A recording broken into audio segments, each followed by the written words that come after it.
Right. ಅಂತಿಮವಾಗಿ ಸ್ಯಾರಗಸಿ ಆಗಲಿ ಅಥವಾ IVF ಆಗಲಿ, ಇದರ ಬಗ್ಗೆ ಯೋಚನೆ ಮಾಡ್ತಾ ಇರೋ ಹೆಣ್ಣು ಮಕ್ಕಳಿಗೆ ನಿಮ್ಮ ಸಂದೇಶ ಏನು?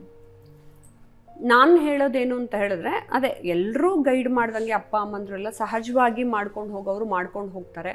ಬಟ್ ತುಂಬ ಪರಿಸ್ಥಿತಿ ಕೈ ಮೀರಿ ನನಗೇನು ಆಗೋದೇ ಇಲ್ಲ ಅಂತಂದಾಗ ಇದನ್ನು ವೆಲ್ ಪ್ರಿಪೇರ್ಡ್ ಆಗಿ ನೀವು ಮಾಡ್ಕೊಳ್ಳೋದು ತಪ್ಪೇನಿಲ್ಲ.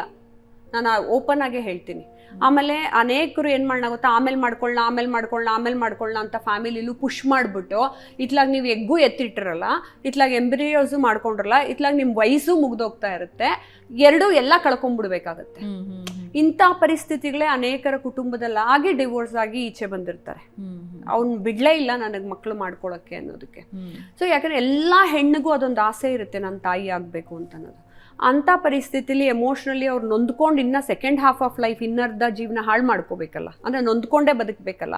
ಅಯ್ಯೋ ನಾವು ಮೊದಲೇ ಡಿಸಿಷನ್ ತೊಗೋಬೇಕಿತ್ತು ಮೊದಲು. ಸೊ ಇವಾಗ ದೇವರೊಂದು ನಿಮಗೆ ವೈಜ್ಞಾನಿಕವಾಗಿ ಆಪ್ಷನ್ ಕೊಟ್ಟಿದ್ದಾನೆ. ಆಯಿತು, ನೀವು ರಿಯಲ್ಲಾಗೇ ಮಾಡ್ಕೊಳ್ಳೋಕ್ಕೆ ಹೊರಟಿದ್ರೂ ಕೂಡ ನಿಮ್ಮ ಹತ್ತಿರದ ಡಾಕ್ಟರ್ ಹತ್ರ ಹೋಗ್ಬಿಟ್ಟು ಗೈನಕಾಲಜಿಸ್ಟ್ ಒಂದು ಸಲಹೆ ತಗೊಳ್ಳಿ.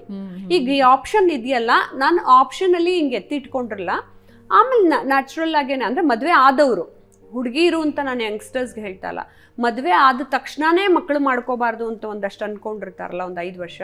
ಬಟ್ ಗಂಡ ಹೆಂಡತಿ ಒಂದು ನಿರ್ಧಾರಕ್ಕೆ ತೊಗೊಂಡು ಇದನ್ನ ಮಾಡ್ಕೋಬಹುದು, ಎತ್ತಿಟ್ಬಿಟ್ಟು ಆಮೇಲೆ ನ್ಯಾಚುರಲ್ ಆಗಿ ಆದರೆ ನ್ಯಾಚುರಲ್ ಆಗಲಿ, ಇಲ್ಲಾಂದ್ರೆ ಅದೊಂದು ಆಪ್ಷನ್ ಇರುತ್ತೆ.